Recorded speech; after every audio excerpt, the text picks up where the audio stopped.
Oh boy, here we are with this. Here we are with me flubbing the first line. Oh boy, here we are with Sentry vs Superboy-Prime. This episode I was fully locked in for. Sentry is a character I've known about, but recently began properly reading his appearances.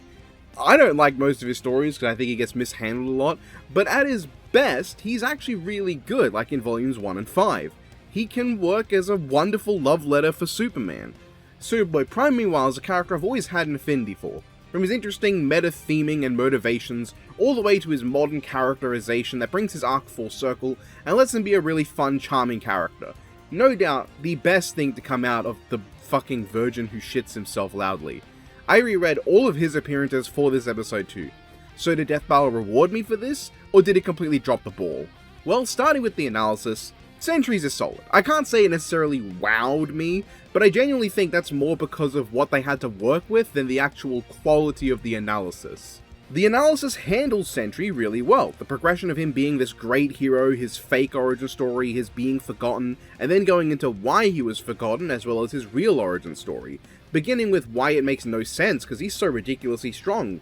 Showing off his other powers, why would he need to be forgotten? He's got this high scaling, this immense speed, and then they use that now established power level as a pushing off point to introduce the Void properly with the knowledge of how strong Sentry already is. Now we have a point of reference for why Void is so bad. And then they go further with how strong Void is exactly, why he really needed to be forgotten, and then also merge Sentry, which feels really incidental because it's merge Sentry. He is really incidental.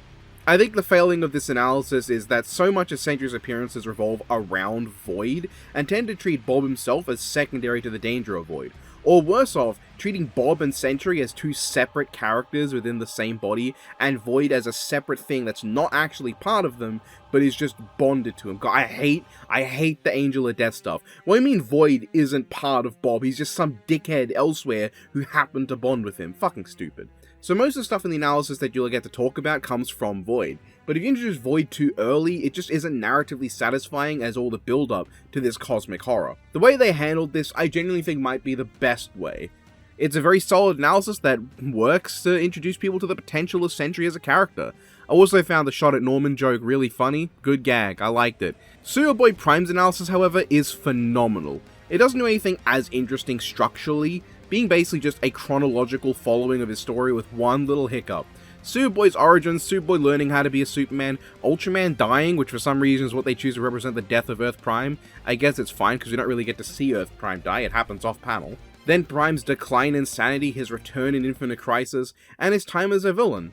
They do some fun stuff making fun of him for being an idiot, which is quite amusing, and a refreshing return to before Death Battle was afraid to make fun of the things they cover. His ridiculous power, scaling, and feats, building up to the Monarch explosion and the Guardian explosion, which naturally transitions into his return at last to Earth Prime and his further decline mentally. Where I find it a bit strange is them putting the death of Earth 1 Superman right near the end. See, in the comics, this actually happens during Infinite Crisis. The importance of it is not that this is the point where Superboy realizes he's gone too far. The point is that this is where Superboy Prime's mental state breaks. He rationalizes the universe as being wrong for corrupting the Golden Age Superman, so he is fine with killing him on the outside because he's able to cope with it by going, no, I didn't kill him, the universe made him wrong, and that's the only reason he died.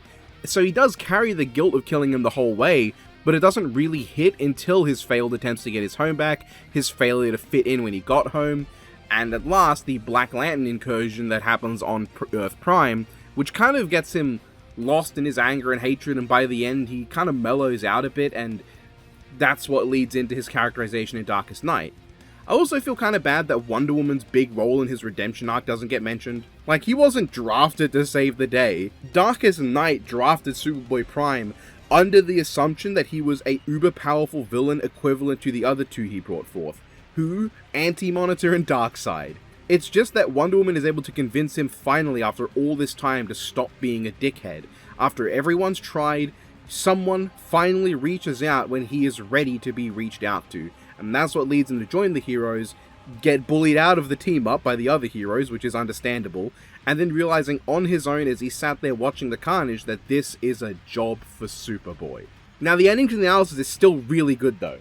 They cover it well, it sells Superboy. I find the presentation of Golden Age Superman's death weird more than anything, and that's it. Regardless, this is my favourite analysis of the year probably. It covers him incredibly well, and hopefully will convince people that this character I love is as good as he is.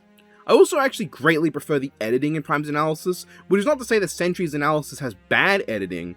There's just not as many memorable comic edits.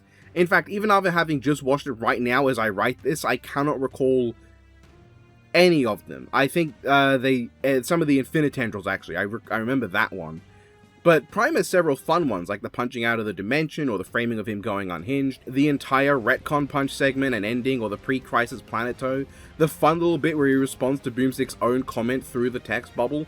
That's the kind of fourth wall break I love to see, and I was honestly hoping for more of it, and there is some of it. They actually play into Boomstick being a versus debater as well, which is like, yeah, they remember he's a character for once. And then we can get into that fight. This fight is structured and presented perfectly. Beginning where the fight does, it starts in media res, and it can get away with it because Superboy directly comments on how he's only fighting because it's a superhero crossover and he knows what's up. Chances are he just attacks Sentry on the street because he knew what he was in. The fighting here itself is kinda bland and generic. Yeah, Sentry throwing Prime looks nice, the usage of the Daily Planet's fun. That's really all there is until the end. The rest is pretty bland, aside from I guess the onomatopoeia comment. That honestly feels almost intentional though. Like, this is the generic part of the crossover comic where the two heroes have their obligatory fight because that's what people expect. Superboy doesn't land a single solid hit until near the end of this segment, and that one punch immediately changes the vibe of the fight. As if Superboy Prime is such an anomaly that him doing anything fundamentally changes the rules of the crossover. Sentry's million exploding suns line is really awkwardly shoehorned in, which makes it perfectly representative of every fucking Sentry comic that just forces the line in for the sake of it. You have no idea until you read Sentry comics how awkwardly they force in the million exploding suns comment. Prime mooching off the solar explosion's great, this shot's great, he says his catchphrase for immediately breaking the crossover he's in, and then he punches Sentry out of this nice high quality Metropolis set to this comparatively duller and less interesting one.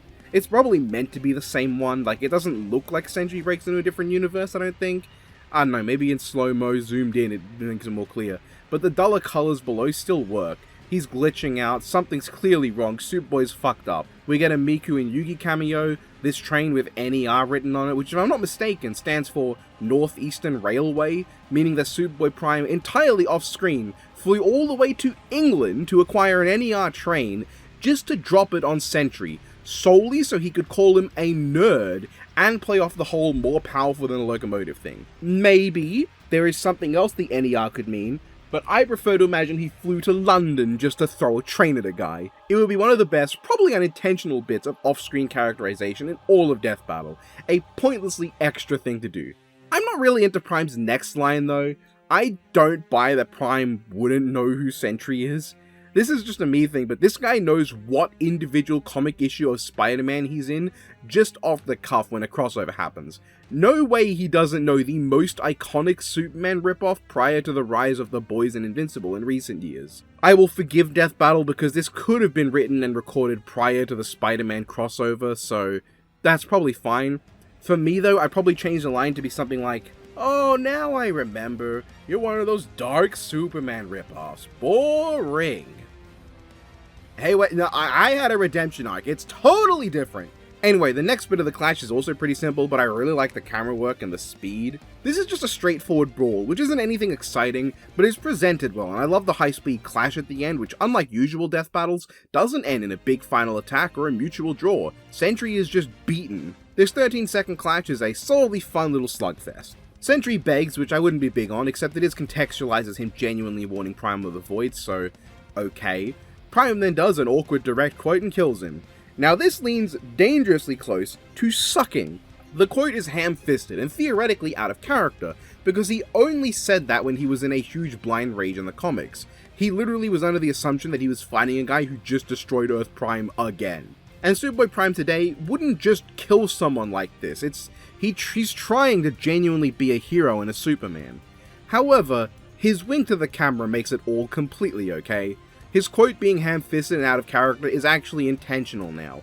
He's doing the quote solely to play to the audience like he's a fucking WWE superstar. He's only killing Sentry because he knows it's a death battle and that this is how it has to end.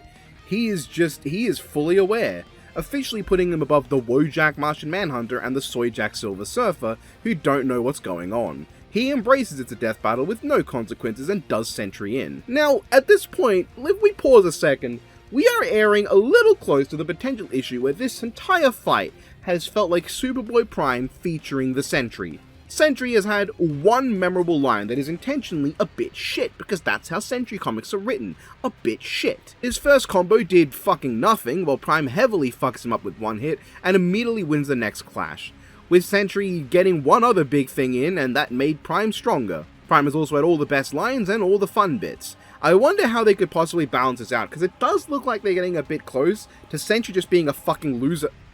Oh, holy shit. Okay, yeah, so Void, huh? There is a lot to unpack with Void. First of all, Sentry being split in half works as a very natural reference to both Death Seed Sentry and the iconic Sentry Ares rip, which I'm so happy was not in the fight directly, like they had Prime actually do it, because I am so sick of the Ares rip.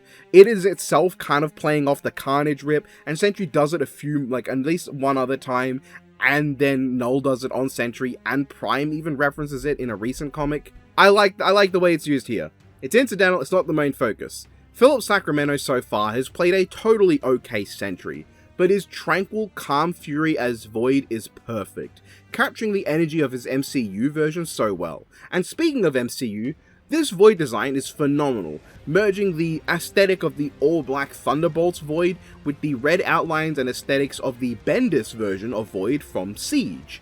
The rotoscoping animation is so fucking good. He feels so unnatural and out of place. He feels like a guy named Levi, and that's perfect. He's like an aberration in the episode, something that shouldn't be here, but has decided to just show up anyway, like Levi.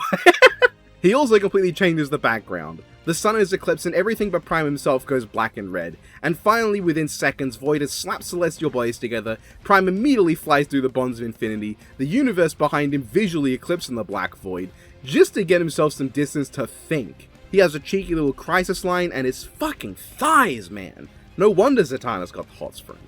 And this ending is just something else.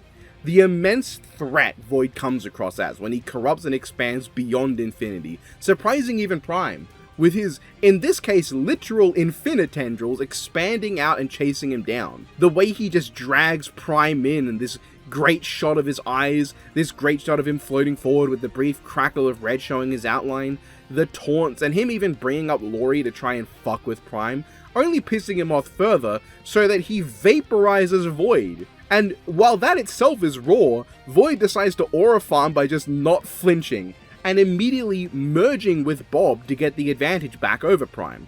That might seem like a small thing, and you might be mistaken in thinking Merge Sentry is pointless and does nothing, but no, he merges with Sentry so that he can get the advantage back a moment later. It sells Prime's power. When the moment Prime loses it, Void has to let Bob back in for a power boost. But it also sells Void as a character, because he's not really bothered by this. He's just like, okay, fine, I'll let Bob back in. Let Bob pretend he's doing anything. It also lets Prime show off the Superman logo he branded into himself, and Philip decides to flex his vocal abilities further by delivering an incredibly cold line as Merge Sentry, capturing the same energy he did with Void, but with the deeper voice he gave Sentry. Holy fuck, the ending too. So, the entire waiting period, people talk about how they wanted Prime to give Sentry a happy ending, and how it would be so sweet and heartwarming. I was not on board with this because it wouldn't be heartwarming, and that's because Superboy knows he's in an unofficial, non-canon crossover. He would know that giving Sentry a happy ending would be meaningless. It would not be heartwarming because it would feel inauthentic. He's not doing it out of the goodness of his heart because it doesn't matter if he does it or not. He even plays into this earlier. He just kills the guy knowing there's no consequences because he's in an unofficial crossover. He is expected to kill the guy, so he's not even going to look bad if he does it. I mean, if Batman can get away with killing Captain America, why can't he get away with doing this? So why am I okay with him giving Bob a happy ending here? Because I am okay with this ending. It's because of his motivation. Superboy delivers the killer retcon punch, wiping out Sentry and Void, giving Bob a happy ending, but it's not done out of some sense of mercy, heroism, or because he's good-hearted. It's done because Sentry decided to fuck around and find out. He badmouths Clark, and arguably badmouths comics themselves by going on about how there's no happy endings. He is playing in to the darker, edgier parts of post-Crisis that first ticked off Superboy. He is playing directly into that, and Clark, being a pissed-off comic fanboy, wants to prove him wrong. He is driven to force Bob to have a happy ending whether he likes it or not, just to prove to Sentry and to the audience that the Void is a fucking stupid dickhead.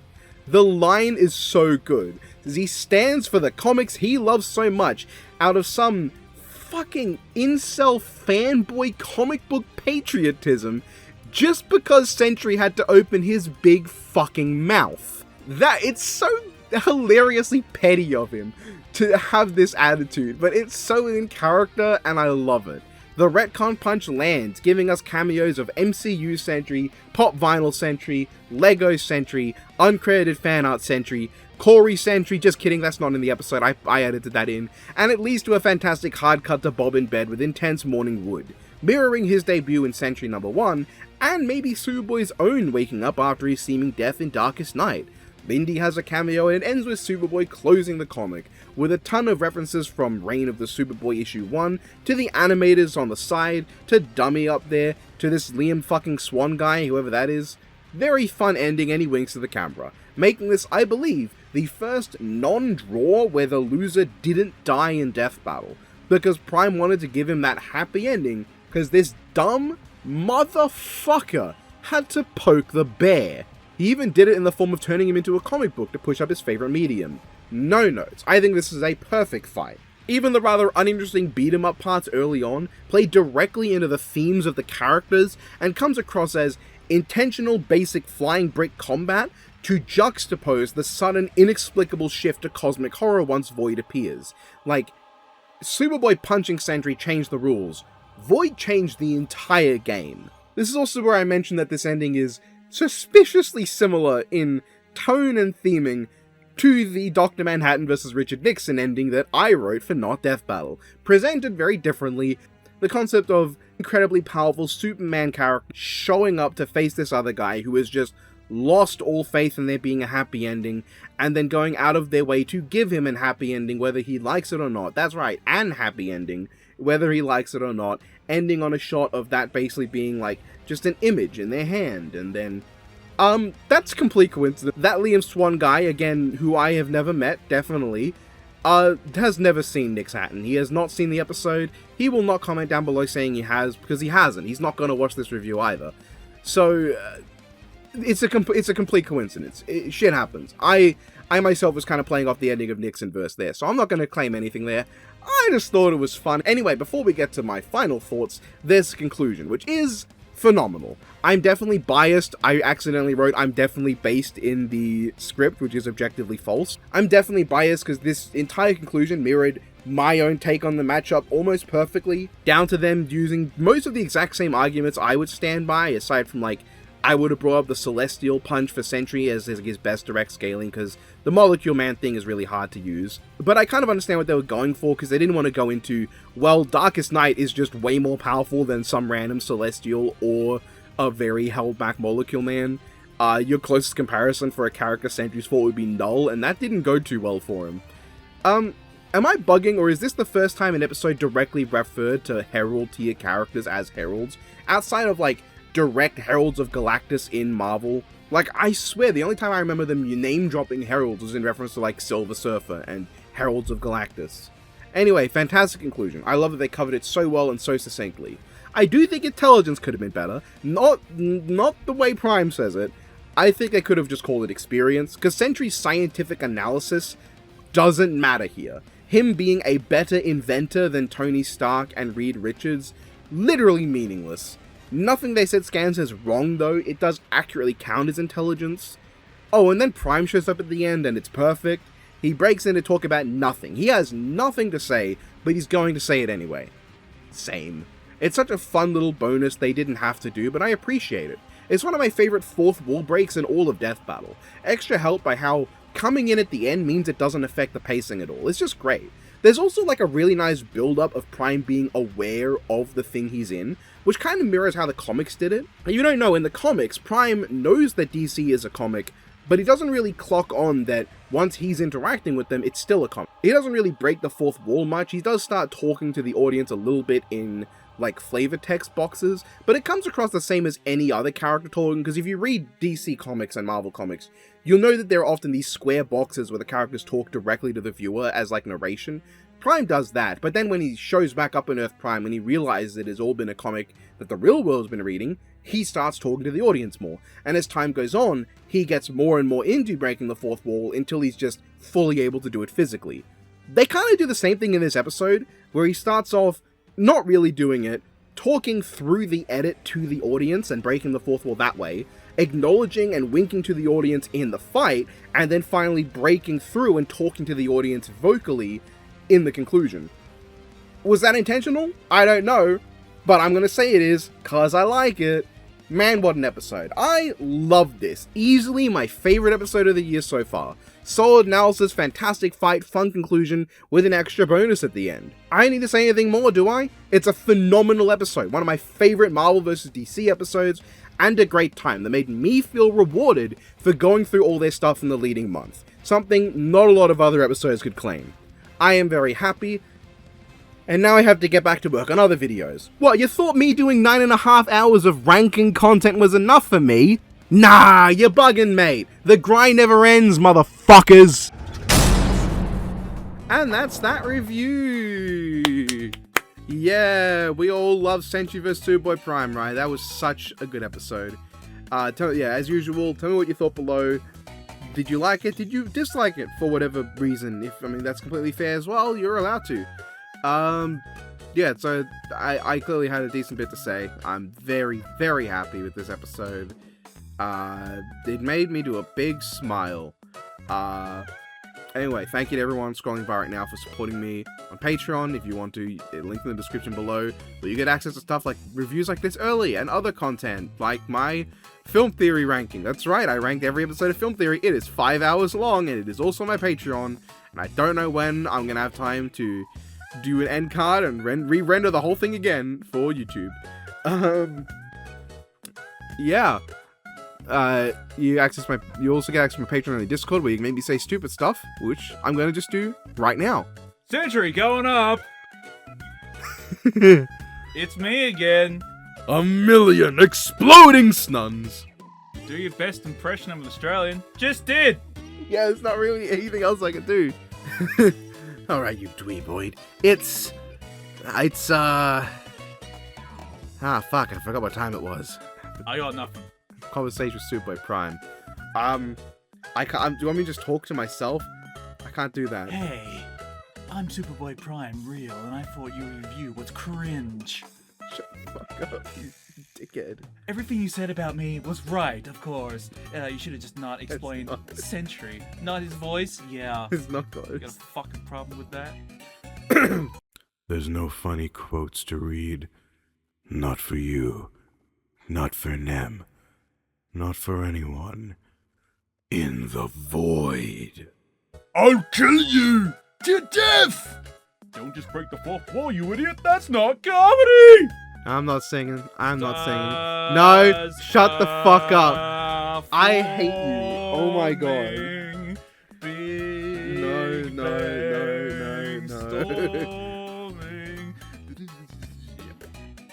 No. Spiraling galaxies in my mind. I'm gonna kill you. I'm gonna kill you. We did this when we saw this in yeah, theaters. when we saw this in theaters. That was fun. Oh shit, did I just reveal that I seen the Amazing Digital Citrus? I hate you. He did it when he was... I wasn't there. I know you mean Superboy-Prime, right? But I can't help but going... I'm a chud. I'm a chud. I am a fat little chud. Haven't you ever... Have you read a comic, you big frickin' nerd? Behold, a happy ending. Someone did sing it. No! No, the video is the, isn't she lovely? That whole bit. I'm not doing more than that. I'm not doing that either. What's your favorite type of Oreo? Oreos. Yeah, the Oreo brand, right? Like, do they make any other kind of Oreos? It's always like, all right, I'm gonna go. I just made one that I'm gonna do for you. Oh, I hate you. I think I'm just gonna send it. Number 6. Okay, what do we have? What is the 6 down in my pins with Vivid?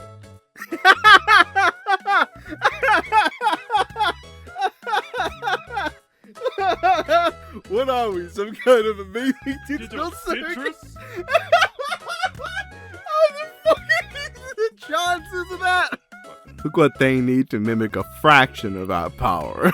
I don't even know if that should be like a Superboy or an Omni-Man, because it's not really either of them. It's super. It's Omni Super. Oh no! What is Last one. All right. Okay. Okay. Should I do the voice I normally do for these guys, or the voice of him, the character? Do both. We're here. It's prime time. I can't do either.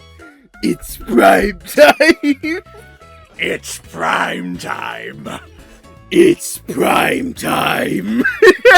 Fucking Skeletor over here. It's prime time, you boob. Well, those are all the messages. Stars are. Goodbye, everyone. Have a good one, folks. I will do a Skeletor cover of this.